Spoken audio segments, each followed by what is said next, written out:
It's time for GrizzBeat, a full-court press of highlights, insights, news, and scoops covering the Grizzlies and the NBA. Catch up each week on the latest Grizz buzz with regional and national insiders locked in on our squad. Running point from Grind City Media Studios, our host, Jarvis Greer.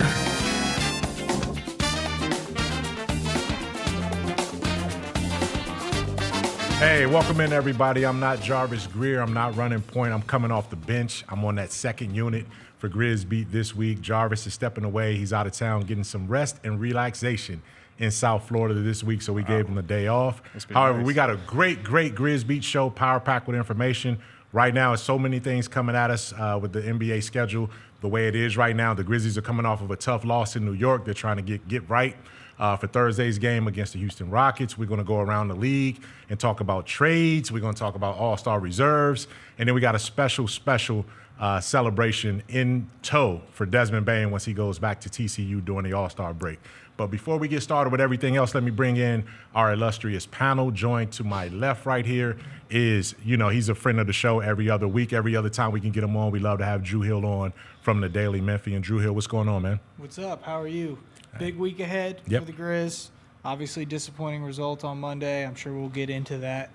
But fun stuff. Fun stuff ahead. We'll wait and see if Jaren makes that all-star team. But I think everybody's waiting with bated breath. So we will see. We'll see. I think I feel like I want to feel like it's more of a lock, but you just never know with guys when it comes to voting, man. We see how voting goes around these parts. And also joining us, my brother at Grind City Media, Lang Whitaker from GCM. You can catch him on the warm-up show, Odds Couple, and everything else that we do around here. There's breaking news, Mike. Yes. Just got the note. 4 Hustle players selected to participate in the G League Up Next game in San Francisco. Armando Bacot, Yuki Kawamura, Mal Pereira, and DJ Stewart all made the G League All-Star game. There you go. Breaking news. We need to have a Lang bomb or something, right? Yeah, I know. Yeah. Like a Lang bomb with some that. sorts of sound effects. I don't know. Absolutely, guys. Now, listen, man, you guys just left the practice court a few minutes ago. I tried to hang out, and then we had the show to get ready for. But you guys were there for some of the initial availabilities. The Grizzlies are just wrapping up practice right here Wednesday in advance of Thursday's home game against the Houston Rockets. Drew, what did you sort of take? What did you see? What were the vibes from practice when you were down there? We got about 4 sentences from Zach Edey. That's Mike, you saw about got. as much as we did. Zach is he's excited to play in the Rising Stars. His mom's going to be out there in San Francisco. He's very confident Jaren's going to be there because he said he can't wait to hang out with Jaren, so that was cool. Yeah. And he got the news while volunteering at the Humane Society, so that's good on Zach Edey for getting out in the community and helping out. 7'4" Zach Edey volunteering at the Humane Society. Well, he said he was at the Humane Society. Yeah. Drew has heard that he volunteers. Well, yeah, I've heard of some whispers. Okay. Of maybe Zach doing some community work. So that's pretty don't cool. want to give away too much. That's pretty cool. But, yeah. That's pretty cool. That's pretty cool. So, Lang, you didn't hear much more than that. No, right?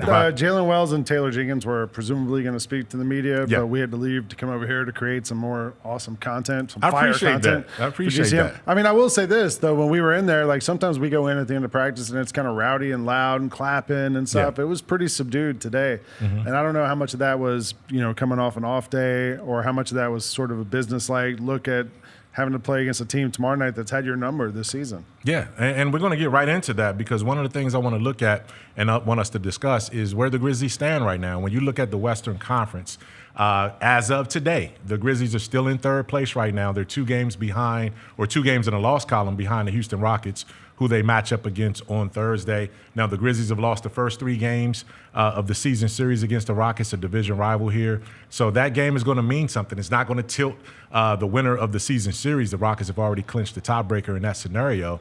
But when you look around, the Grizzlies, the way I look at it like this, 34, that record right there is 32-14. It's impressive. You got to look at it for what it is. It's impressive. 31-16. 32-14 is the Rockets. The issue with the Grizzlies, though, is that as impressive as their record is right now, they are 0-4 against the 2 teams that are above them. Yeah. And they're 2-6, I believe, against the 3 teams that are beneath them. So they don't have a winning record against the teams that are right around them in the standings when you talk about 1 through 6. As you take inventory, Drew, of where these guys are, how do you sort of juggle between what you see in terms of the Grizzlies' overall record and what they are against the elite teams in the West. Yeah, it's a challenging thing to figure out. The Grizzlies, if you take the West and the East and you take the top 3 teams, the Grizzlies have won 1 game, and it was the game against Boston. Mm-hmm. They've been blown out in 3 games this season, for the first one being Houston in the second game of the regular season, so that feels like forever ago at this point. Obviously, the Oklahoma City game where they didn't have Jaren in that first game, and then last night is the first night where really they had most of their guys available. We know they're missing a couple of guys, but they had all of the stars available to play in the game, and they still got punked. Mm-hmm. And I think that, to me, that is enough to maybe move the worry meter a little bit. I think that is slightly warranted. Now, you're going to have a chance to fix that against Houston. Initially, I was looking at that Houston game going, the Rockets already have the tiebreaker. Yeah. Is it? I know we're going to make a big deal of it because they're 0-3 against the Rockets, but is it as big of a game as people will make it out to be? I've kind of changed my tone on that a little bit because this feels like a game that psychologically this team needs. They need to be, at first be in that game, and second have a chance to win at the end. So my feelings on the team have changed a little bit. I think that they still need to prove themselves. Earlier in the season, that Boston win was able to carry some weight.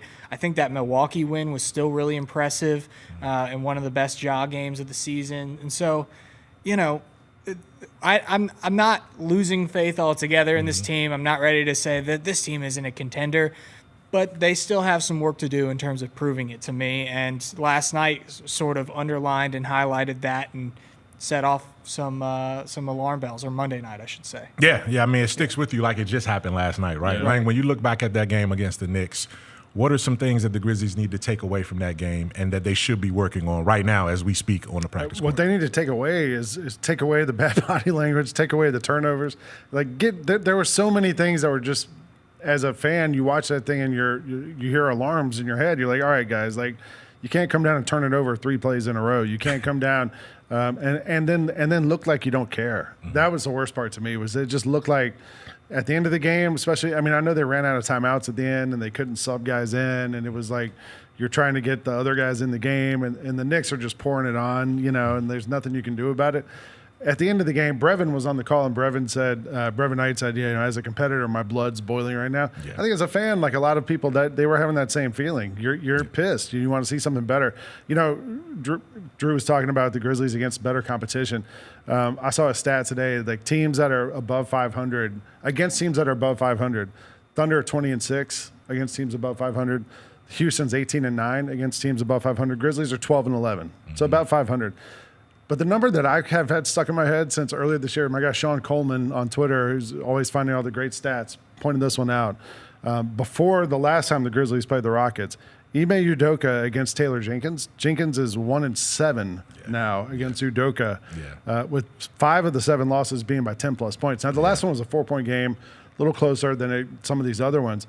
But for whatever reason, like I said earlier, the teams that's had your number, and Udoka's had Taylor Jenkins' number the last couple seasons. The Rockets are winning close games. Every single night. Everybody. Every single night. They're not just doing this to the Grizzlies. They're doing this to everybody. Their last 4 wins were all by 4 points or less. And they beat the Cavs twice last week. They just beat the Celtics. Like, that added to the sting. It's like Dylan Brooks making 10 threes. 36. And the Grizzlies getting run off the court. 36 Dylan got, on the same night. Like, that's just painful. And so there is a psychological aspect to this game on Thursday now, for sure.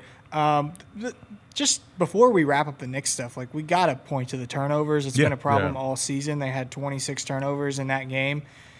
The Grizzlies can survive having more turnovers per game than other teams because of the pace that they play and the total number of possessions doesn't exactly equal that. What they can't have happen is they can't allow those turnovers to be live ball turnovers that let the Knicks go down and score 31 fast break points over and over and over again. They can't let that happen, and they can't get crushed on the glass either because like they did in that game.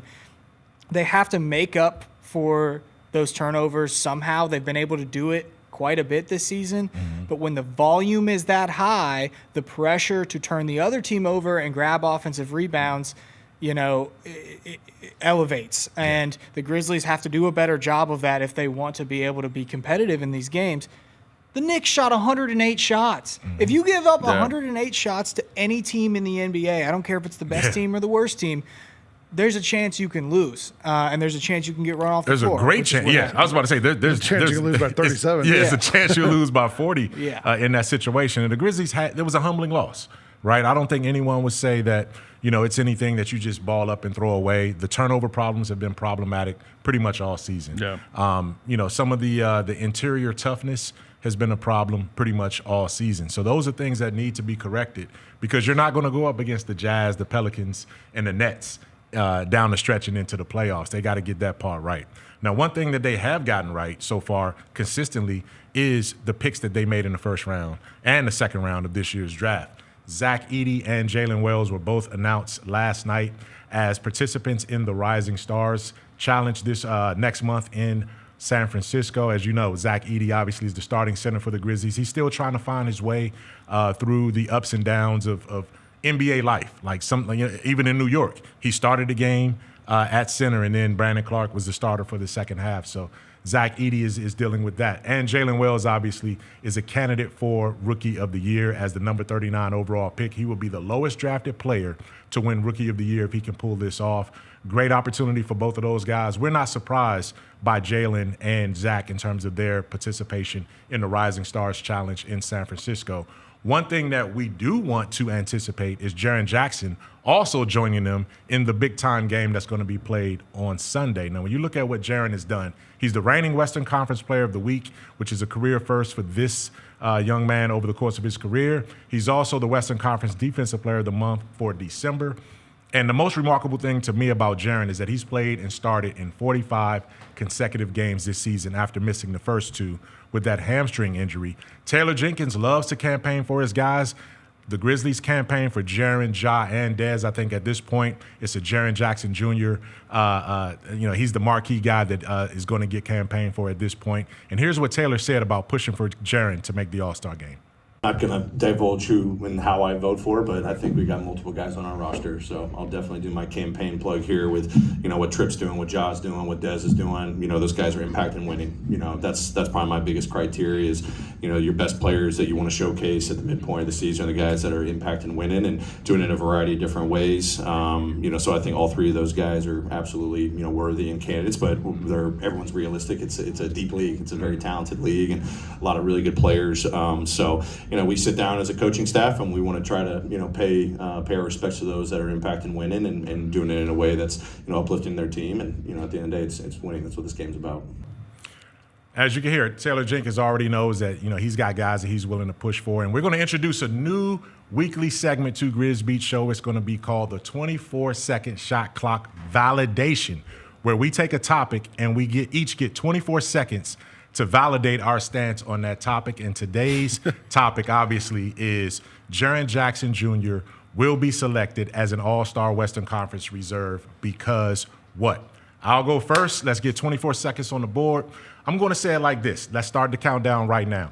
Jaren Jackson Jr. is not only having the best offensive season of his NBA career, he's also doing it by matching what he did defensively. The numbers aren't the same as they were 2 years ago when he was Defensive Player of the Year, but the impact that he's having on the court is almost similar to what he's doing in that situation. When you add his offense with his defense, but his durability is the one thing that stands out to me, and that's why Jaren, buzzer here, should be a Western Conference All-Star reserve.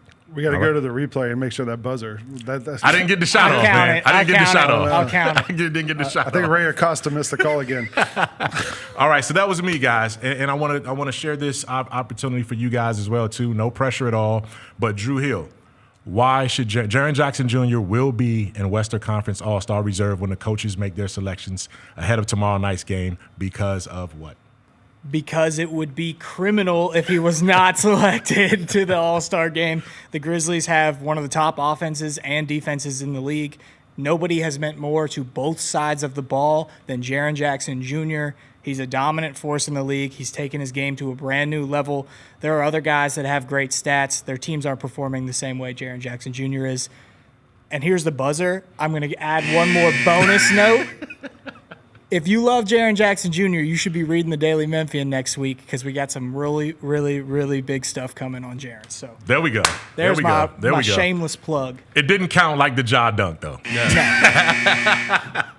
Lang Whitaker, you're up. The ball's in your court. All right, let's get the clock. Come on, let's go. Here's the thing I would say, is Drew kind of hit on my point too, was that the Grizzlies have the number 1 scoring offense in the NBA, and Jaren's the leading scorer on that offense. They have a top 5, 6, 7 defense in the NBA. He's the best defender on that team. And also, like, Jaren's just been the most consistent player. We've seen this team the last 2 years with all the injuries. This year, guys coming in and out. Jaren's been the rock that's held this team together. And coaches reward winning. Jaren's going to be on the All-Star team. There you go. And there you have it. There you have it. Good job, guys. And I think we all agree.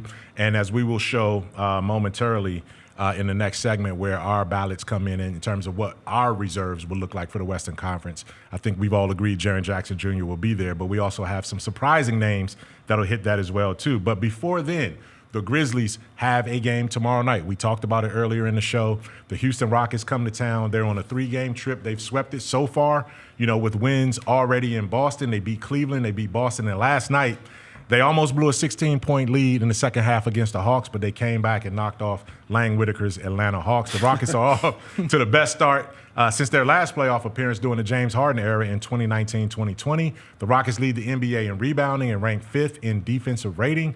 The Rockets also are 3-0 against the Grizzlies, as we mentioned this season, looking for a 4-game sweep, and they've won 6 of the last 7 games against the Grizzlies, as Lang talked about with Ime Udoka's record against Taylor Jenkins and the Grizzlies. Jaylen Green has been phenomenal against the Grizzlies this season, averaging almost 30 points and shooting almost 40% from three-point range. He also has 2 steals. This guy is my candidate for the most improved player in the NBA based on what I've seen from Jaylen Green. But also, Amen Thompson has been absolutely phenomenal. They are 13-3 since he moved into the starting lineup. When you look back at what the Grizzlies have done or have not done against the Rockets so far this season, Lang, what stands out to you? I think it's those guys like Amen Thompson, like Tari Eason, like Cam Whitmore, those kind of swing athletic guys that have given the Grizzlies trouble, and they haven't been able to find it. It's always been one of those guys. You know what you're going to get out of Fred VanVleet. You know what Şengün's going to give you, and Dillon, to a certain extent, you know what you're going to get. To a certain extent, you don't know what you're going to get from Dillon. That's what makes him Dillon Brooks. But the Grizzlies have had those other guys on the Rockets. That the last game, Jaylen Green went off.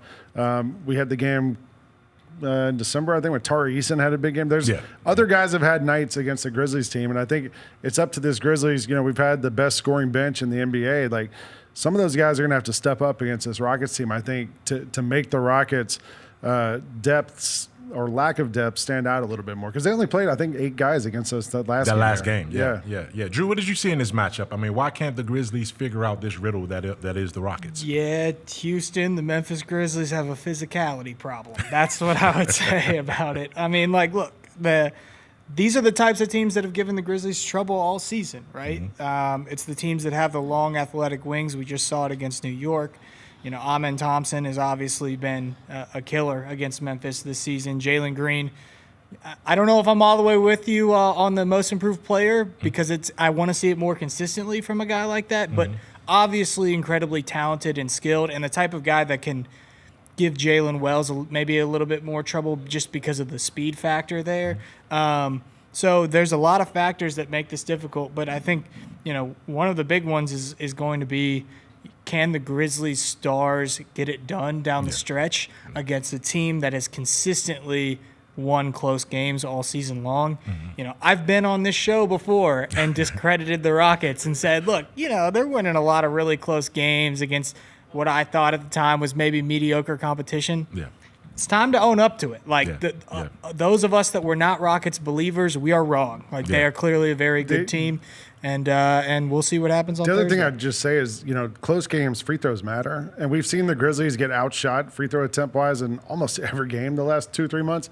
The last game against Houston shot 10 more free throws than the Grizzlies and won by 2 points. And we've talked about this, teams being physical with the Grizzlies. I'm not really sure what else the Grizzlies are supposed to do other than drive to the basket. But they're not getting the same calls other teams get. And I don't know what changes or how you change that other than just wait for it to change. Like, I mean, the Grizzlies, we've seen Ja do it a lot this year, just not go to the line as much as other players do. Yeah, I mean, that has been a consistent issue, right? The Grizzlies also shoot a lot of threes. So when you shoot a lot of threes, you're not giving yourself a chance. They both shot 31 threes last time from they that played. standpoint.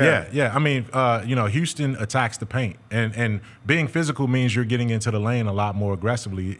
That's got to be something that the Grizzlies have to fix. I think my biggest issue with the Grizzlies in the Rockets series is that through the first 2 games that they played, the Rockets made 33s, and they scored 60 points off of turnovers. I don't have the stats from the most recent game, but that trend has gone in Houston's favor completely. They're turning the Grizzlies over, and they're knocking down threes at a time. The Rockets actually had more turnovers the last game, 23-18, but they had more points off turnovers. They had 31-27. Again, so they hit 30 points off turnovers for 2 of the 3 games. Yeah. That can't continue to happen.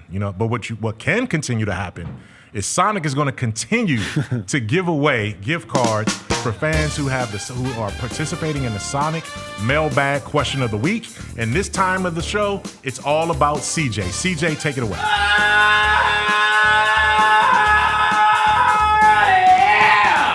Sonic Mailbag Question of the Week. It's time, baby. We are here. Remember, if your question gets selected, we will read it off on air, and you will receive a $5 gift card to Sonic, where you can get, and I may go by there today and get this. I don't feel like cooking. My favorite, chili cheese coney. Oh, throw some bacon on top if you're really into it. And Sonic got that good ice. BLJ, what's the question this week, baby? Yo, it's your best hype man in the NBA, BLJ. Man, oh man, it's something special today. It's not just GrizzBeat question of the week. It's Mr. Bobby Jackson's birthday. We are here versus the Pales. He has a question for us. Let's go ahead and ask that question. Yeah, my question today is, when is Vince going to return?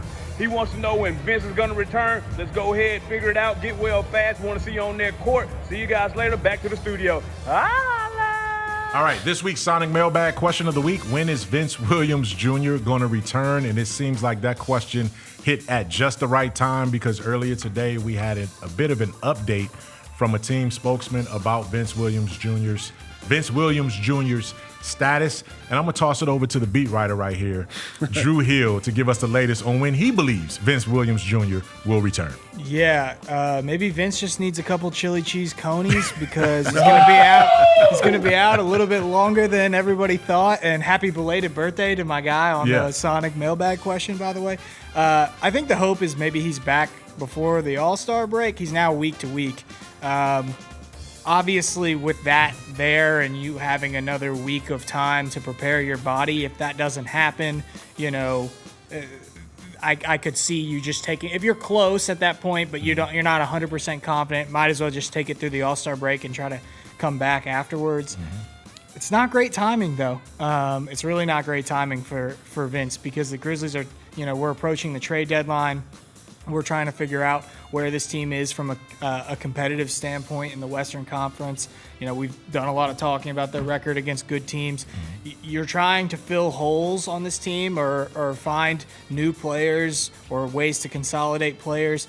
And without knowing what version of Vince you're going to get, and with him being on the court so little this season, it's going to be really challenging. And I think it adds another element of difficulty to what Zach Kleiman has in front of him before February 6th. So I think the hope on Vince is that he will be back in the next couple of weeks. But he is now week to week, although this was supposed to be the week that he was going to be coming back. That has since been delayed a little bit.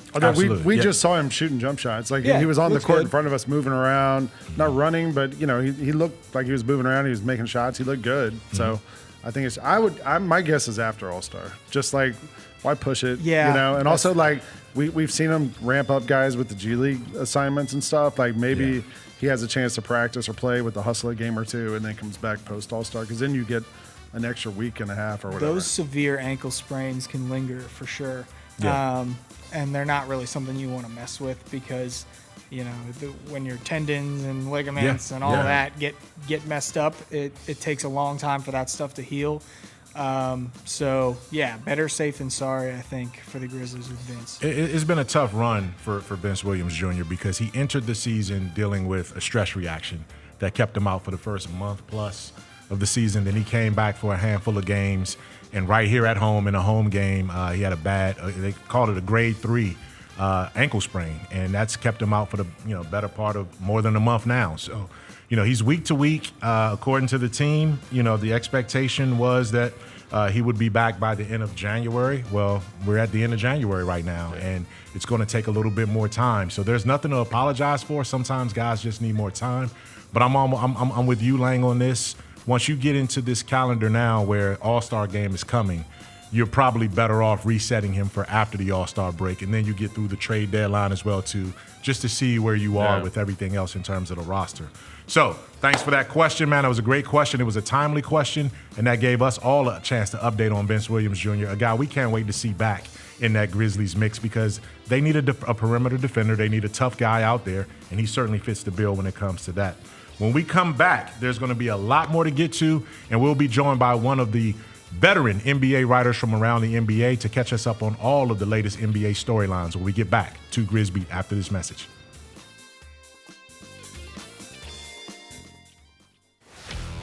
Let's face it, there's a lot of trash talk in basketball, but the great teams let their performance do the talking. Like Ford F-150 with Pro Power on board, a class-exclusive industry-first feature that turns your truck into a mobile generator and leaves the competition speechless. Ford F-150, official truck of the Grizzlies. Greatness starts here at your Mid-South Ford dealer. Class is full-size pickups under 8,500 pounds, GVWR. Memphis Cat is back with his Heaven on Earth tour. I tried to be incognito, but thanks to Shannon Sharp's loud mouth, the gig is up. February 22nd in the FedEx Forum. In my spare time, I infiltrate the Illuminati. Look for their secrets. Run back. Tell y'all. Don't miss this year's most talked about comedy icon live. He's back with brand new material, an unmatched wit, and an electrifying performance. Get tickets at Ticketmaster.com. When it's all on the line, you turn to the strong, the stable, the unwavering. To those with a history of raising their performance, to meet the moment. It's true in basketball. It's true in banking. Grizzlies Checking from Pinnacle. Play hard. Bank easy. Open a Grizzlies checking account with at least $100 and a recurring direct deposit by August 31st. And you could receive a $200 direct deposit bonus into your account. Details at GrizzliesBanking.com. Member FDIC. Shinedown. Dance Kid Dance Tour. Live in Memphis. FedEx Forum, Saturday, August 30th. With special guests, Bush and Morgan Wade. Get tickets now at LiveNation.com. Shinedown, live in concert. For more, visit Shinedown.com.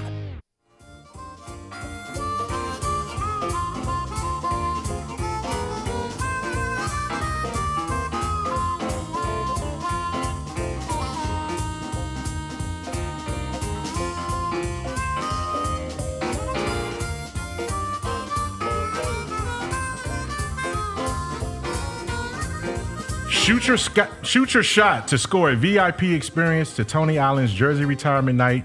Enter the Grindfather Getaway Sweepstakes presented by I Love Memphis blog now through January 31st, and you can win 2 nights at the Grand Central Hotel in downtown Memphis, 2 tickets to the Grizzlies versus the Heat on March 15th, access to Tony's VIP ceremony, reception, and more. So number 9 goes into the rafters in style, and enter today at Grizzlies.com. Grindfather. Woo! I'm almost out of breath right now. Man. Right, I had Mike? to go run and get this. Yeah. I had to run around the office to go get this live read, but we got it. Hey, score Grindfather tickets. It's going to be an amazing experience right there. And now, welcome back to GrizzBeat. This is the segment where we go around the NBA, and I'm excited to bring in a brother of ours, a guy that's been covering the NBA. Shaun Powell, man, you've been covering it for a long time, man. You were covering it when I got in, so that's been at least 20 years, man. So I know you go back further than that. Shaun Powell from NBA.com. Thanks for joining us.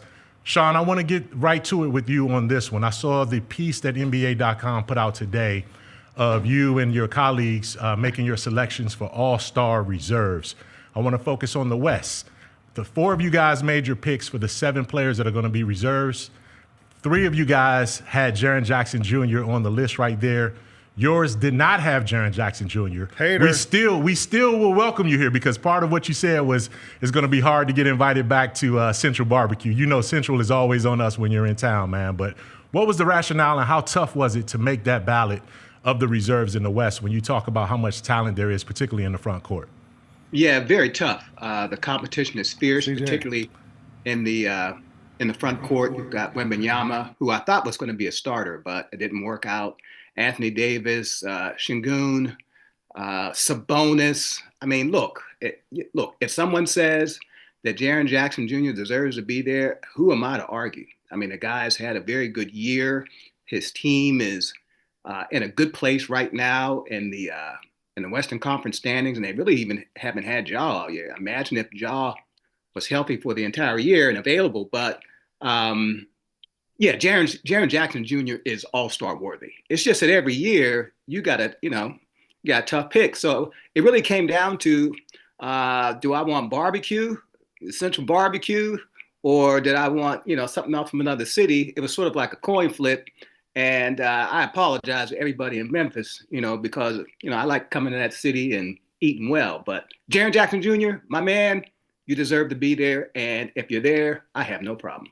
Of course, man, and that we're picking fun at you, and obviously it's a tough call because we had coach after coach come in here and talk about how difficult this picking is in the West, specifically when you have Anthony Davis, who didn't get voted as a starter, but he's having a phenomenal statistical year. Domantas Sabonis is putting up league-leading numbers in rebounding when you talk about the NBA and what he's able to do for Sacramento.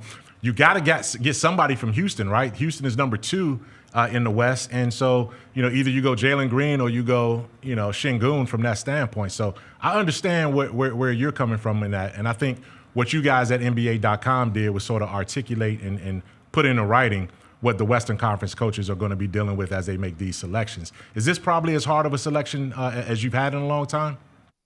Well, probably. I think if I rewind my mind, I'm 75 years old, as you mentioned. I've been doing this for a long time. Actually, I'm not that old, but I feel old some of these days.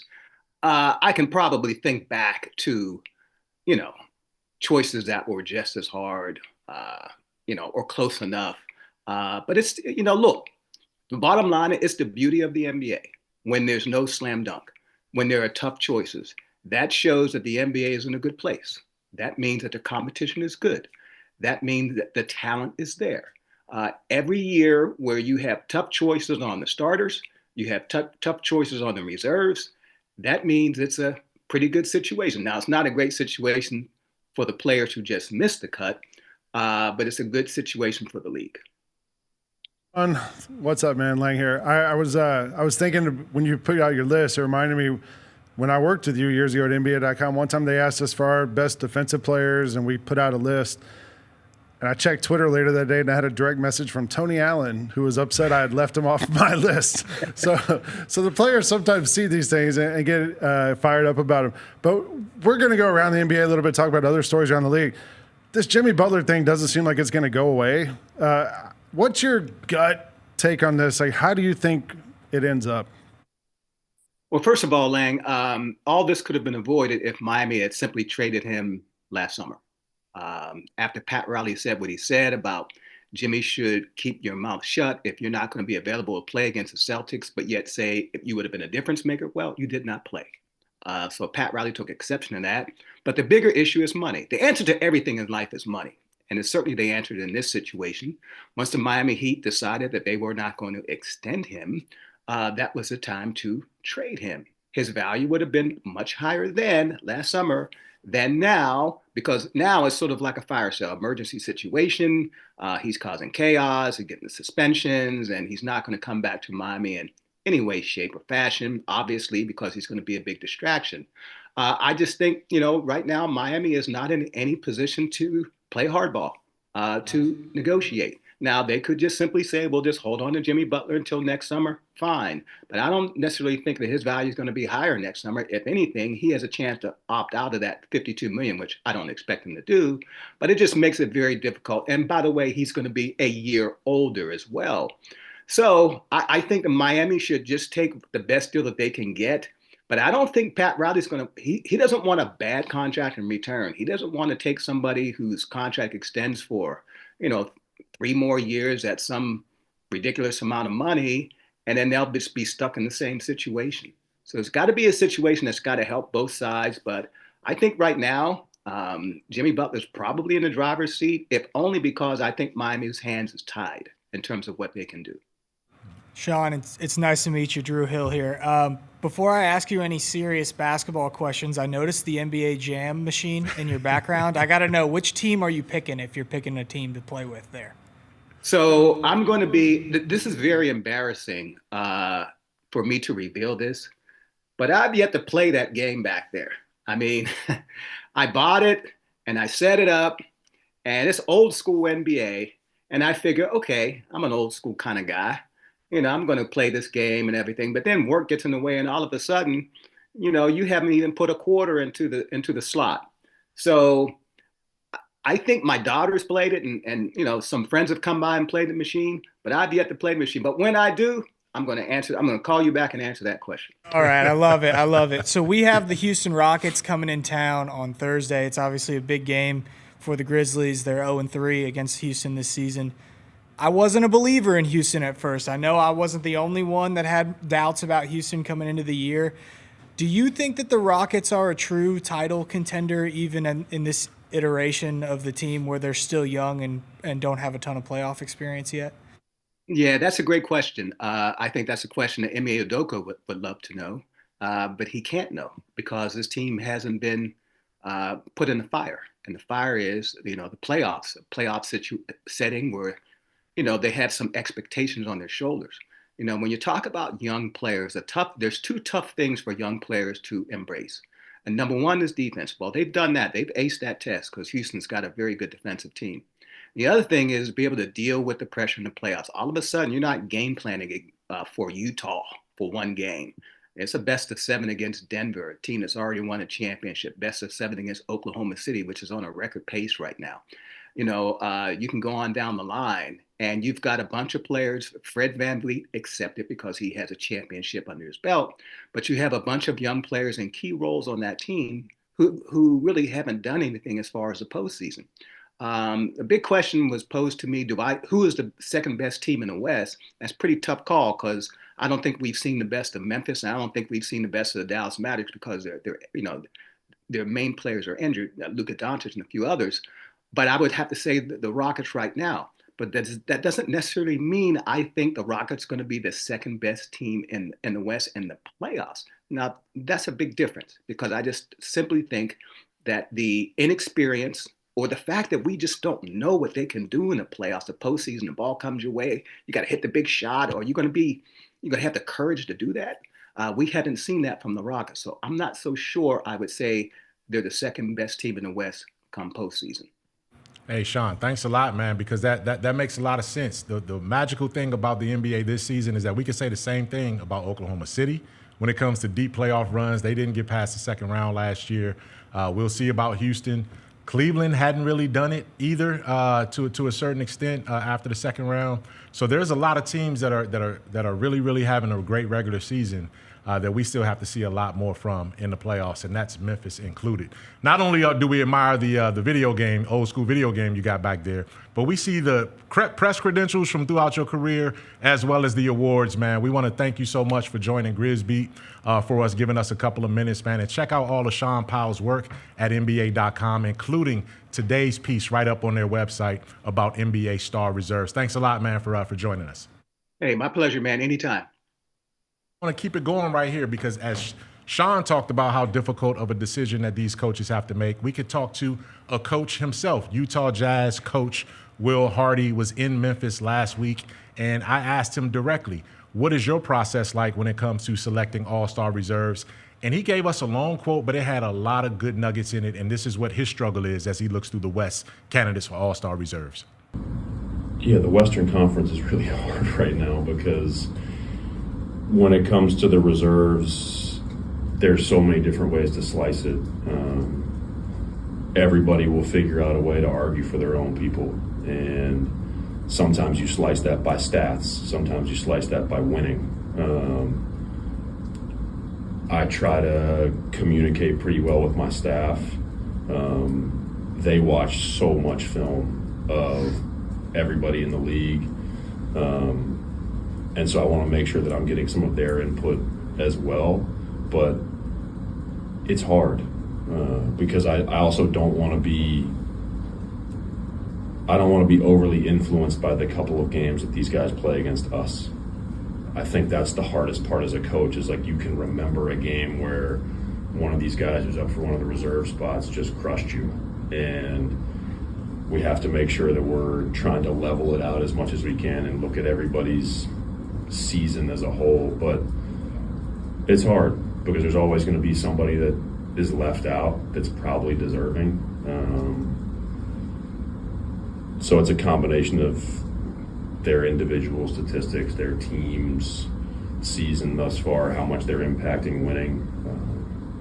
But again, you're making all those decisions from afar. Like, I don't know what they're like day to day for their group. Sometimes you have a guy who's like such a powerful force in a locker room or on a team that you don't know that. So I always feel guilty when we turn the ballot in because you feel like you left somebody out. But that's just part of the deal. The key word there, I always feel guilty when you turn the ballot in because you always feel like you left someone out. I think that's going to particularly be the case this year. I think there's going to be some deserving potential All-NBA player or two who will make All-NBA by the end of the season who won't be an All-Star, which kind of is ridiculous to think about. But as we break it down ourselves, we want to share our ballots and what our Western Conference reserves look like and who we would select and the reserve roles for the 7 spots, 2 guards, 3 forwards, and 2 wild cards. And we'll start with Drew Hill from the Daily Memphian. Yeah, on my list, I had, obviously, you're going to get Anthony Davis in there. You're going to get Victor Wembanyama in there in the front court. I also have Jaren, obviously, as I mentioned earlier, in the front court. I think he's had an impact on the Grizzlies, who have been one of the best teams in the West all season long. Makes him very deserving.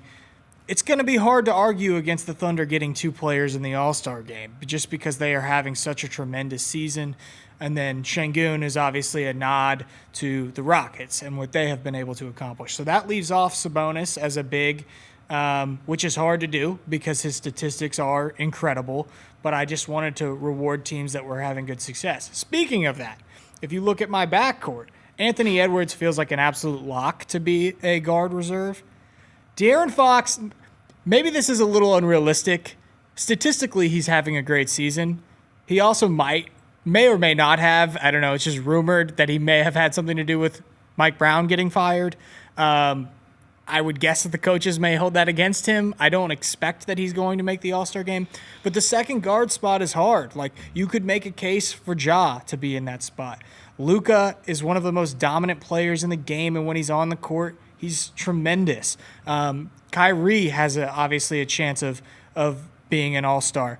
I went with Fox here just because I think the numbers were slightly better than Kyrie. You could also make the argument to just put Luka in because he's been so dominant, or Ja in that scenario. I don't think that's going to happen, but I put him on the list. That's probably my most controversial of the selections. Solid list, and we have De'Aaron Fox pictured there because I anticipated that would have been the most controversial or the toughest to defend from that standpoint. But again, it's not an easy job at all. Lang, you're up.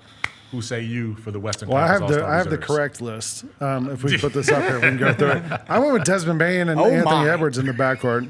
Drew's surprise, but this is a show from Memphis. I'm a fan of the Memphis Grizzlies, and I think Dez has been one of the best players in the backcourt. Has filled such a role, especially with Ja out as much as he's been out this year.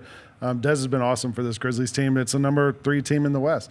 On the front court, I went Sabonis, Şengün, and Jaren. AD got left out of my list because I just felt like you already get LeBron in there, and I'm trying to spread the wealth around to other teams. Not having anyone from Houston wouldn't be right with there being the number 2 seed. Sabonis is probably the most controversial guy there. He leads the league in rebound zone. Has been awesome for that Kings team. And as a guy who's like been on all-star teams before, like once you're there, you're kind of there. You're in that upper echelon. And then I have Jaren in there. And then wild card, Norman Powell's been awesome for the Clippers this year. I actually saw a stat today. I think he's the third most efficient player in the NBA this season offensively. And I feel like, again, the Clippers are a, sixth team in the West right now? They've been one of the better teams in the Western Conference this season, surprisingly. And then Wemby, of course, I put him on there too just because he's been so good and, possible defensive player of the year. So I kind of feel like I see it both ways, right? All-star reserves, coaches usually are going to reward winning and teams that have won games.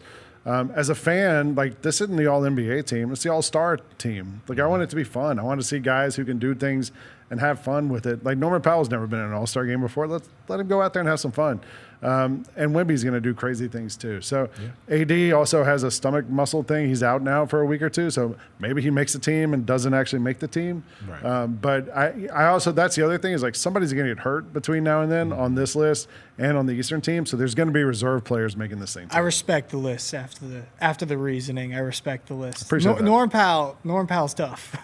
Well, I get it, but yes, you do want to see new players in the game. I get that. And when you put your list out there, you have to open yourself up for defending your list and also, the backlash or criticism or challenges. How about this? Volume efficiency leaders, points scored per possession using players who've scored over 20 possessions per game.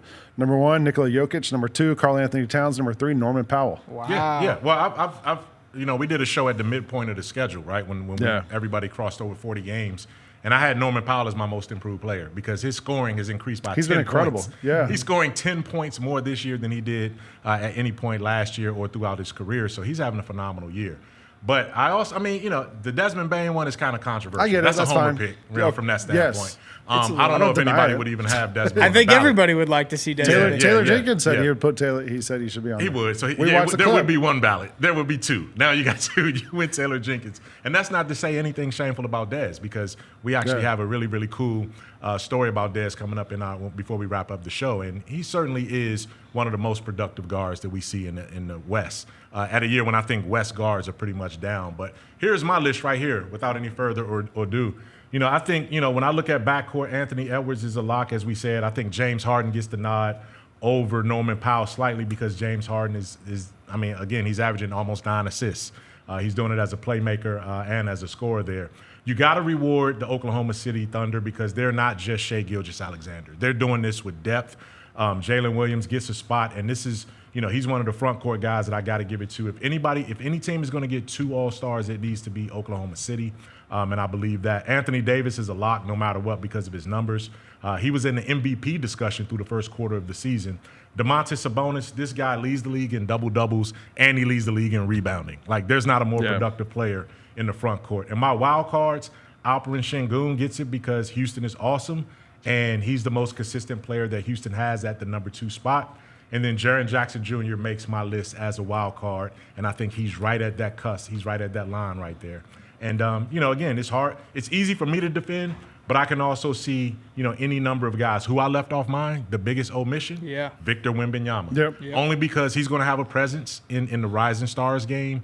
And I just think if anybody is a lock to get there for the next 12 years, it's Victor. I don't know how many of these guys are going to be able to duplicate the success that they're having this year. So, that's how I look at it from my list. That's my list. Before we get out of here, I want us to take a quick look at the GrizzBeat Michael Wallace Power Poll. I'm not going to put it on GrizzBeat. This is what I picked in the top 10 this week. The OKC Thunder, number 1. Rockets moved up to number 2 because of, frankly, they won 13 out of their last 16, beating everybody. The Cleveland Cavaliers taking a little bit of a slide there. The Knicks just stomped the Grizzlies from that standpoint. The Celtics, man, I don't know what's going on with them. But the last 3 weeks, those guys have been basically a 500 team. The Lakers took a big blow last night in Philly and had a loss, and Anthony Davis, we'll see how long he's out from that standpoint. Grizzlies dropped a couple spots down. The Nuggets, Bucks, and Pacers round out my top 10. Real quick, any team I left out, any team you completely disagree with, any team that should be a little bit higher? Lane. No, I think that's pretty good. Usually it's easy to find faults with your lists, but this one, I don't really see anyone that I would have a lot of beef with at this point. Drew, you see anything? No, not a lot. The Celtics, I think, are going to be a better team than that, but based on what they've done for us lately, I think that's probably an appropriate ranking.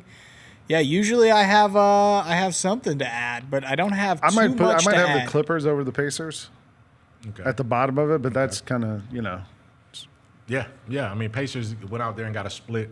They got 2 blowouts in Paris last week, from that standpoint, but they came back and got a win. But, so that's this most latest GrizzBeat NBA Power Poll. And when we come back, we'll wrap up the show looking at the week ahead for the Grizzlies and also sharing what Desmond Bane will be doing during the All-Star break. Right on GrizzBeat after these messages. Can't wait. It's time to get it popping. It's going to be crazy. The fans are going to be loud. We need just energy. Back to Jaren for the flush. We're going to need, the form rocking. We're going to need, everybody in Memphis to be out there to come to support. When the fans are good, we're good. Simple as that. A Bane 3. Yes, sir. Desmond Bane with ice water in his veins. We'll ride the energy together. Kroger shoppers and Grizz fans, one exclusive last-minute discounted ticket deals texted straight to you during the Grizzlies 2024-2025 season. Sign up with the new Kroger Buzzer Beater deal. Fans can sign up by texting Grizz to 636-479 or visit your local Kroger store in the Delta Division and scan the QR code. By signing up, you agree to receive recurring automated promotional and personalized marketing text messages from the Memphis Grizzlies. Consent is not a condition of any purchase. Message frequency varies. Message and data rates may apply. There's no substitute for experience, the knowledge gained from having been there before, and the passion to share what you know to make everyone around you better. It's true in basketball. It's true in banking. Grizzlies Checking from Pinnacle. Play hard. Bank easy. Open a Grizzlies checking account with at least $100 and a recurring direct deposit by August 31st, and you could receive a $200 direct deposit bonus into your account. Details at grizzliesbanking.com. Member FDIC.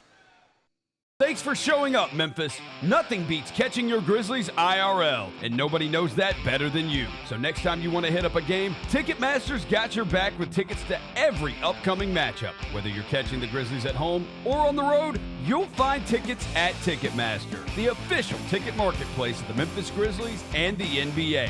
Keep putting that jersey collection to use and get Grizzlies tickets today. There's no better brag than saying you saw it live. See you courtside again soon, Memphis.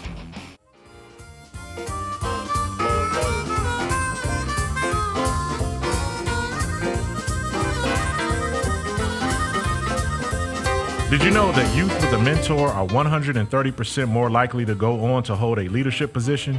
Learn how you can join the movement and become a mentor by visiting grizzliesfoundation.org. Mentors make all the difference. Welcome back to GrizzBeat, and before we wrap up the show, we want to get you set for all of the action coming in the next few days for the Memphis Grizzlies as we look at the week ahead. That week starts on Thursday when the Houston Rockets come in with a 3-0 record against the Grizzlies. Hey, first and foremost, man, I want to ask these guys, too, as we look at the week ahead. Then Milwaukee, the Bucks have been playing much better. They seem to have found their rhythm over the last 2 months of the season. And then the San Antonio Spurs, we just saw the Grizzlies play them twice in a 2 games in 3 nights set down in San Antonio. Lang, I'll start with you, man. Yep. Is this as much of a must-win for the Grizzlies, all things considered, coming off of Monday's performance in New York, 0-3 against the Rockets right now, and you need to find some toughness to really have a statement-type game? Is this a statement game or a must-win game, or what do you call it? I think, we were talking about this Rockets game earlier, and how do we judge where the Rockets are? Drew asked Shaun, are they a real contender? As much as those games feel like a referendum on the Rockets and the Grizzlies, this next week to me is a referendum on the Grizzlies. Let's it doesn't really matter who they're playing against. It's helpful for us on the outside looking in to see them play against really good teams, but let's see what they can do. Not only do you play Milwaukee, but then on the second half of that back-to-back, you get the Spurs, who are probably pissed that you went in and embarrassed them on 2 nights in San Antonio a couple of weeks ago. So it's going to be a tough matchup for this Grizzlies team. But, yeah, to me, it's as much as it is, looking at how good the Bucks, yes, they're a lot better than they were at the start of the season. But to me, I want to see how good the Grizzlies are and how they stack up. We just talked about against plus 500 teams. Yeah.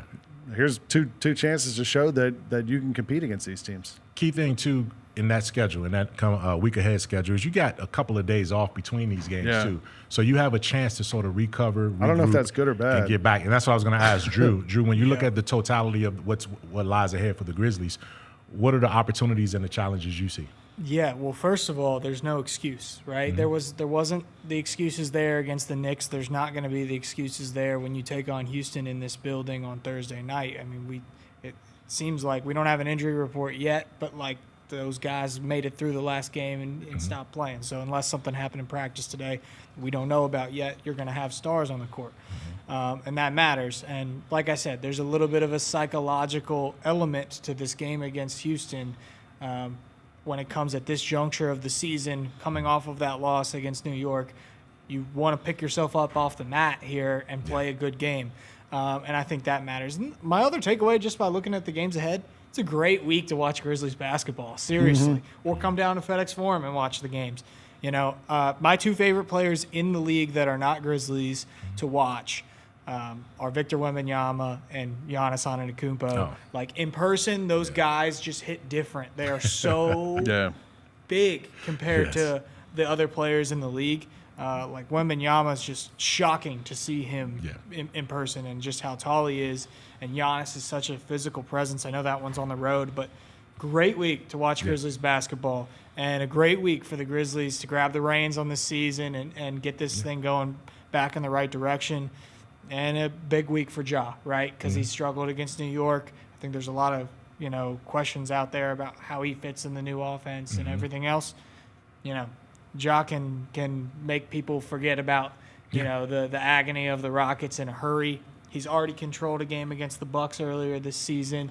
He's controlled a game against the Spurs.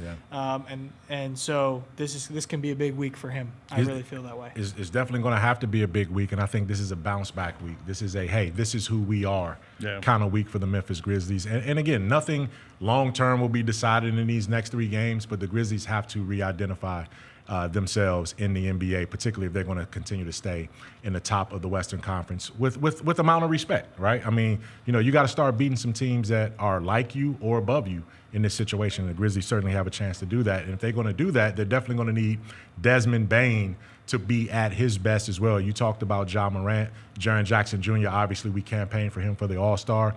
Desmond Bane has some special things going on this season. This is still a productive season for Desmond Bane, too. TCU, his alma mater, Texas Christian University, announced last week that they will be honoring Desmond Bane by retiring his #1 jersey. So they're going to retire that jersey on February 18th on the back end of All-Star Weekend. Bane will be there, and it's going to be a great event for him to go back to that Dallas-Fort Worth area where he put up so many numbers. Bane left TCU as a leader in three-pointers made with 249, in wins at 84, and in games played with 141. The Grizzlies acquired Bane with the number 30 overall pick in the 2020 NBA draft. He's one of the biggest steals in the NBA draft over the last 5 years. You can take a look at what Bane's jersey. He wore #1 in college. He wears number 22 for the Grizzlies in that situation. And Bane talked to us a couple of games ago about what this honor means to him to have his jersey retired by TCU. It's going to be over All-Star break, so I'll be able to be there and celebrate with my friends and family. It's forever a stamp. TCU was great to me, and I appreciate the love that they give me back. How did they tell you initially that you were going to get it retired? Did they do anything special for you? Coach Dixon had told me. He told me it was like a year and a half ago, 2 years ago, that he was working on it and pushing for it. And when Kenrich had got his jersey retired last year, they told me that I was up next and I was going to be next season. So I was super excited. It was cool being there for his too. That's my big brother. If it wasn't for him, I wouldn't be here. Did you ever envision something like this happening for you? Before TCU or when you were putting up the numbers there at some point, did you ever envision that? I just play the game for fun, you know what I'm saying, for the love of the game, and everything that's came with it, and being a product of that has been special. I'm super thankful. As long as you continue to have a grateful heart, good things gonna come. Des, were you able to see a clip of the tribute that they showed during the game? Did you get an advance view of it? I haven't seen it. I'm about to check it out now. Just to know that, like, that arena, standing ovation for everything that you did while you were out here playing. Oh, they did? Yeah, they showed it during the game. Oh, that's dope. That's dope. Yeah, I mean, it's a lot of love down there. I'm excited to jump back in that community and share that moment with them for sure. It's a lot of love down there in Texas for Desmond Bane. It's a lot of love up here for Desmond Bane here with the Memphis Grizzlies. And again, looking forward to another great opportunity for Desmond to be respected and shown the appreciation that he has for both TCU and what TCU fans have for him as well, too. That'll wrap it for GrizzBeat for this week. Jarvis will be back joining us next week after some rest and recovery. For Lang Whitaker from Grind City Media and Drew Hill of the Daily Memphian. I want to thank both of you guys for being here with us. CJ Hurt in the booth over there, and my man Jaylen Wallace, my cousin, my brother from another mother down there on the director's booth down there with us as well, too. This has been another great episode of GrizzBeat. Get your tickets. It's going to be a showdown at FedEx Forum on Thursday when the Grizzlies take on the Rockets, and we'll have it all covered and ready for you with more storylines from the Grizzlies and around the league next week on GrizzBeat, 2 p.m. Wednesday, right here at Grind City Media. That's game. Thanks for running with us for another episode of GrizzBeat. Join us each Wednesday at Grind City Media for all the latest insight and analysis on the Grizzlies.